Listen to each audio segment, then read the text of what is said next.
The cutter wheel is the blade that your pipe cutter uses to score and cut the pipe. The hardened steel wheel will dull over time, causing slow cuts. Occasionally the wheel can fatigue and crack or break. Replacing the cutter wheel is a repair that you can do yourself, and I'm going to show you how. Hi, I'm Mark Socha.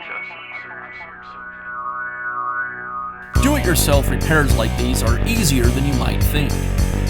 From lawn machines to cordless drills, kitchen mixers, Outdoor grills. our how-to videos walk you through each repair from start to finish. So doing it yourself means never having to do it alone. Let's get started. I'll begin by removing the old cutter wheel from the pipe cutter. I'll place the pipe cutter on a couple of pieces of 2x4. This will allow me to punch out the retaining pin. With the pin removed, now I can remove the cutter. I'll place the new cutter into the housing and align it with the holes. And I'll secure it back into place with the retaining pin.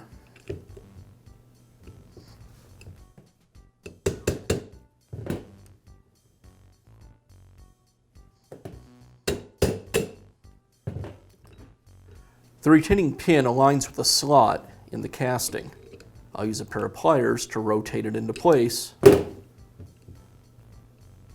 and then tap it the rest of the way in. And that's how easy it is to replace the cutter wheel on your pipe cutter. Be sure to check back often for new videos and expert advice. If you found this video helpful, give us a thumbs up